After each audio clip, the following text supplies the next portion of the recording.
Aku rasa di episode terakhir ini penentuan kehancuran Choi Do-ha bukan hanya dari pengakuan Miho, tapi juga dari anak kandung tetua yang psikopat pembunuh berantai ini. Nah, saat Jung Ji-hoon berhasil membawa pulang anak sang tetua kembali ke Korea, tidak terbayangkan lagi apa yang akan dilakukan terhadap Choi Do-ha. Assalamualaikum Cinggu. Hai guys, balik lagi di Zoom TV. Gimana kabar kalian? Sehat-sehat selalu kan? Yang pengen aku bahas sekarang adalah prediksi untuk drama Big Mouth. Wah, tinggal tersisa satu episode lagi nih. Gimana? Masih kuat nunggu sampai nanti malam? Di video kali ini aku bakalan bahas prediksi untuk episode 16 atau episode terakhir dari Big Mouth nanti malam. Sepertinya akan berlinang air mata nih guys. Pasti penasaran kan? Yuk kita langsung ke pembahasannya. Jangan lupa subscribe, check it out. Terakhir kita bisa lihat bahwa Choi Do-ha makin menjadi-jadi dengan semua kejahatan-kejahatannya.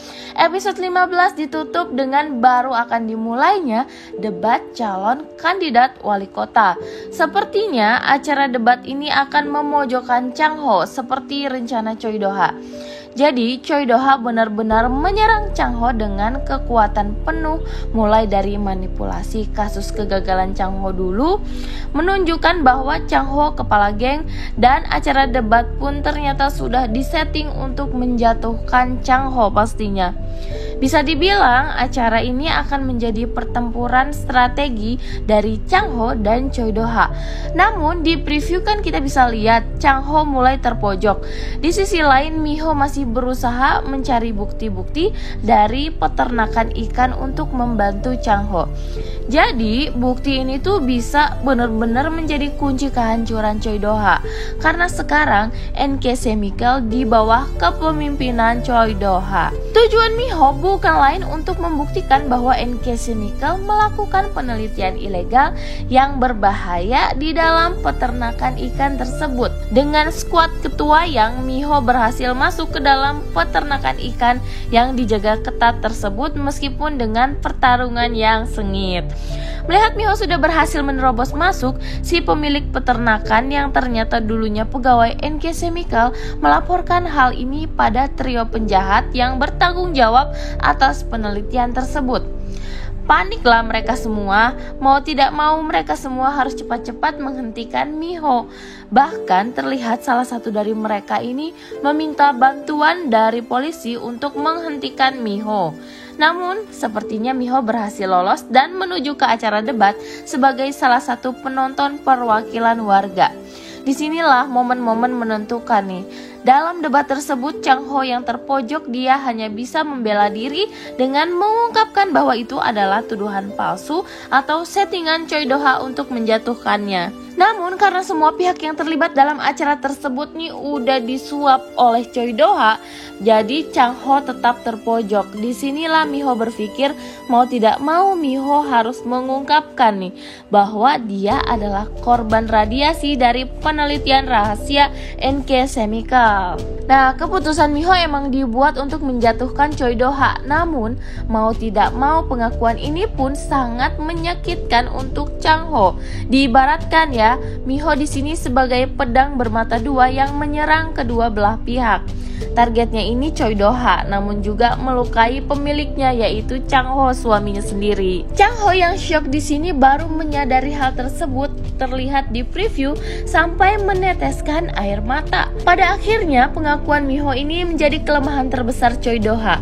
Posisi suara pemilu pun mulai memihak Chang Ho. Namun sepertinya Choi Do-ha masih bisa berkelit. Setelah semua orang tahu kalau Miho menjadi korban radiasi, Chang Ho pun berusaha menyembuhkan Miho. Ju-hee, istri Choi Do-ha pun merasa sangat bersalah pada Miho dan Chang Ho. Namun Chang Ho menolak permintaan maaf Ju-hee. Sebenarnya aku berpikiran kalau Ju-hee ini sebenarnya tuh baik, namun karena terlanjur cinta sama Choi Do-ha, yang pada akhirnya Ju-hee mau tidak mau mesti ikut serta dalam rencana Choi Do-ha. Aku rasa di episode terakhir ini penentuan kehancuran Choi Do-ha bukan hanya dari pengakuan Miho, tapi juga dari anak kandung tetua yang psikopat pembunuh berantai ini. Nah, saat Jung Ji Hoon berhasil membawa pulang anak sang tetua kembali ke Korea, tidak terbayangkan lagi apa yang akan dilakukan terhadap Choi Do-ha. Nah, ini juga tentang anaknya tetua. Kemarin kan kita sempat bahas ya soal si psikopat temen Chang Ho di penjara. Kita juga berpikiran kalau jangan-jangan dia ini cuma ngegantiin anaknya si tetua sebagai psikopat, karena yang kita tahu dia itu nggak ada psikopat-psikopatnya banget kan. Nah, ternyata bener dong apa yang kita bahas kemarin di kolom komentar, kalau dia ini memang cuma menggantikan demi adiknya dan ibunya agar bisa dioperasi. Walaupun akhirnya ibunya itu juga meninggal ya. Gimana menurut kalian guys? Setuju nggak kira-kira kalau kehancuran Choi Do-ha bukan lagi di tangan Miho atau Chang Ho, tetapi anak kandung tetua yang psikopat? Kalau kalian ada teori lain, jangan lupa komen di bawah ya guys, biar makin seru. Kita tunggu penayangannya nanti malam. Kalau kalian suka dengan pembahasan ini, jangan lupa share ke teman-teman kalian. Dan jangan lupa juga subscribe, karena nonton drama itu gak seru kalau sendirian. Stay tune terus di Zoom TV. Krom, kamsahamnida.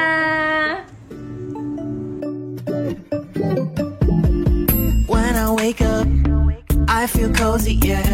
Can you hold up? Don't need no coffee yet. Got no makeup. How do you look so fine? Bust up, bust up. How did I make you mine? Stay a minute.